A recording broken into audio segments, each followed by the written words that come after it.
अब यहाँ पर महाराज गोकर्णो महापंडित धुंधकारी महाखल,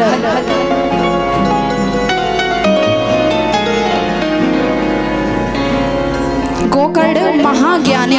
महाराज गोकर्ण जी ऐसे हैं कि उनको अपार ज्ञान है, संतों की तरह जीवन व्यतीत करने लगे। और इधर जो धुंधकारी था महाखल महाराज, जुआ खेलता, शराब पीता, उल्टे सीधे काम करता। एक बात ध्यान दें कि जिस घर में एक पुत्र होगा, इकलौता पुत्र होगा उसमें, तो उसके बिगड़ने के चांस ज्यादा रहते हैं,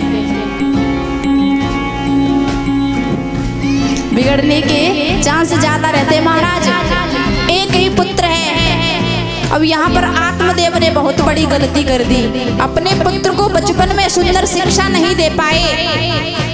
सोचे, उन्होंने सोचा कि एक ही पुत्र है, संभल जाएगा समय आने पर, लेकिन नहीं, उसे कौन समझाए। समय बीतता गया महाराज, अब तो जुआ खेलने लगा, धन दौलत अपने घर से बाहर ले जाने लगा। यहाँ तक उसने अपने घर में 5-5 वेश्याओं को भी रख लिया। इतना गिर गया वो, 5-5 वेश्याओं को रख लिया, धन दौलत सब कुछ। थोड़ा बहुत बचा है माता धुंधली के पास में। एक दिन की बात है, जब माता आंगन में बैठी थी और कहने लगा मैया से अपनी कि माँ, जो धन दौलत है अब मुझे वो दे दे। गले में पहनी थी कि माँ इसे भी दे उतार के। माँ ने मना कर दिया, नहीं बेटा मैं इसे नहीं दूंगी। तो माँ में धक्का मार के छिना के ले गया और जाके उन वेश्याओं के हवाले कर दिया। माँ बड़ी परेशान है, बड़ी दुखी है, कहने लगी कि हे प्रभु, ऐसी संतान से तो बिना संतान के ही भली थी मैं, इस संतान से तो बिना पुत्र के ही अच्छी थी। रोती हुई अंधेरे में गई और कुआं में अपने प्राणों की आहुति दे दी, गिर गई कुआं में।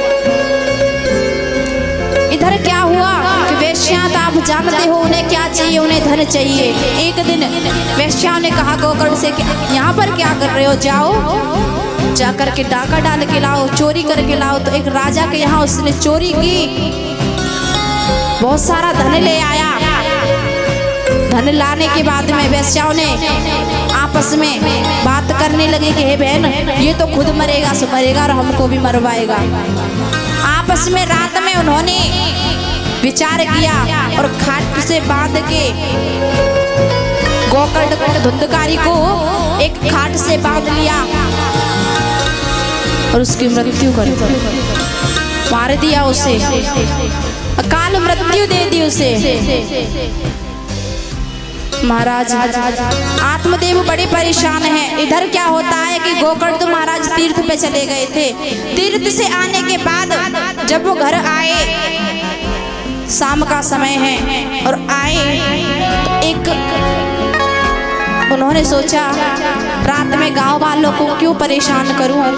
संत महाराज ऐसा ही होना चाहिए, संत ऐसा ही होना चाहिए जो किसी को कष्ट न दे। वो सोचे कि मेरी वजह से किसी को कष्ट ना हो। कहने लगी कि आज मैं भजन कर लेता हूँ, जब सुबह सबको पता चल जाएगा कि मैं आ गया हूँ तो सब मेरे स्वागत में लग जाएंगे।